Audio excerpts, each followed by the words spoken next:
दोस्तों T20 विश्व cup अब सेमीफाइनल की दहलीज पर है।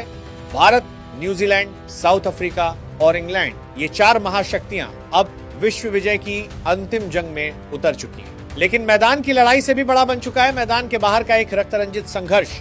जिस विश्व कप की शुरुआत हुई थी मुस्ताफिजुर रहमान को आईपीएल से बाहर करने की नाटकीय घटना से, जहां बांग्लादेश ने गुस्से में विश्व कप बहिष्कार की बात कही थी और पाकिस्तान भारत के साथ खेलने से इनकार कर रहा था, उन सारी बाधाओं को पार कर जब टूर्नामेंट सेमीफाइनल तक पहुंचा, ठीक उसी वक्त मंडराने लगी एक भयानक अनिश्चितता। जी हां दोस्तों, क्या ईरान, इजराइल और अमेरिका का वो विनाशकारी युद्ध अब T20 विश्व कप को निगल जाएगा? क्यों थम गई है आईसीसी की तमाम तैयारियां? क्यों दुबई एयरपोर्ट का धुआं आज टीम इंडिया के सेमीफाइनल सपने के सामने दीवार बनकर खड़ा है? दोस्तों जरा कल्पना कीजिए हालात कितने भयावह हैं। जो युद्ध अब तक सिर्फ खबरों तक सीमित था, वही आग अब सीधे T20 विश्व कप को अपनी चपेट में लेने जा रही है। कल शनिवार तड़के सुबह इजराइल और संयुक्त राज्य अमेरिका के संयुक्त मिसाइल हमले में ईरान के सर्वोच्च नेता अयातुल्लाह अली खामेनेई मारे गए। ईरान की सुप्रीम नेशनल सिक्योरिटी काउंसिल ने पुष्टि की है कि जब खामेनेई अपने कार्यालय में काम कर रहे थे तभी आसमान से मौत बरसी। जी हां दोस्तों, इस घटना के बाद पूरा मिडिल ईस्ट बारूद के ढेर पर खड़ा है। ईरान ने भी चुप्पी नहीं साधी। दुबई, कतर और सऊदी अरब जैसे महत्वपूर्ण देशों पर लगातार मिसाइल और ड्रोन हमले किए जा रहे हैं। इस हवाई युद्ध के कारण पूरे मिडिल ईस्ट का आसमान अब आग और लोहे के कब्जे में है। कोई यात्री विमान उड़ान नहीं भर पा रहा, कोई रनवे सुरक्षित नहीं, और इस भयावह युद्ध का सीधा असर पड़ा है हमारे T20 विश्व कप पर। सोचिए, एक तरफ सेमीफाइनल का रोमांच और दूसरी तरफ सिर के ऊपर से गुजरती विनाशकारी मिसाइलें। क्या इस माहौल में क्रिकेट संभव है?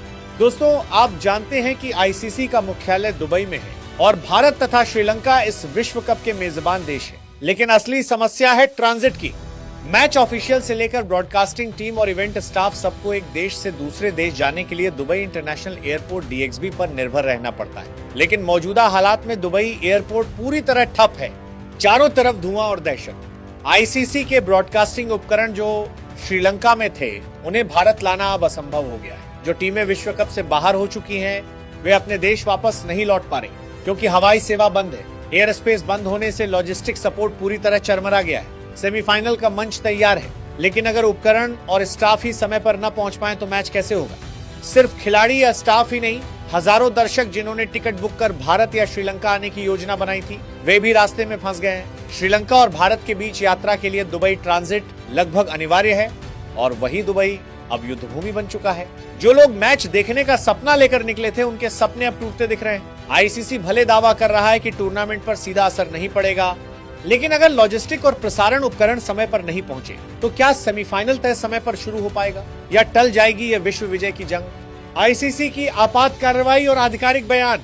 हालात संभालने के लिए आईसीसी अब युद्ध स्तर पर काम कर रही है। आईसीसी के प्रवक्ता ने कहा है, हमारे इवेंट से जुड़े हर व्यक्ति की सुरक्षा और कुशलता हमारी सर्वोच्च प्राथमिकता है। हमारी ट्रैवल और लॉजिस्टिक टीम दिन रात काम कर रही है ताकि वैकल्पिक मार्गों से सभी को सुरक्षित पहुंचाया जा सके। यूरोप और दक्षिण पूर्व से उड़ान के बाद इनके पास देखे गए पड़ी कर रहे हैं, लेकिन वैकल्पिक मार्गों से सभी को सुरक्षित पहुंचाया जा सके। एशिया के वैकल्पिक रूट तलाशे जा रहे हैं ताकि दुबई को पूरी तरह टालकर प्रसारण उपकरण भारत लाए जा सके। दर्शकों की सहायता के लिए एक विशेष आईसीसी ट्रैवल सपोर्ट डेस्क भी खोला गया है। लेकिन सवाल अब भी वही है, क्या मिडिल ईस्ट की यह आग आखिरकार विश्व कप को रोक देगी?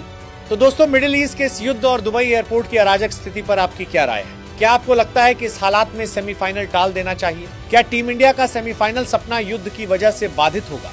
अपने हर साहसी और तीखे विचार कमेंट बॉक्स में लिखिए। वीडियो पसंद आए तो लाइक और शेयर कीजिए। क्रिकेट की हर बड़ी और ताजा खबर के लिए चैनल को सब्सक्राइब कीजिए।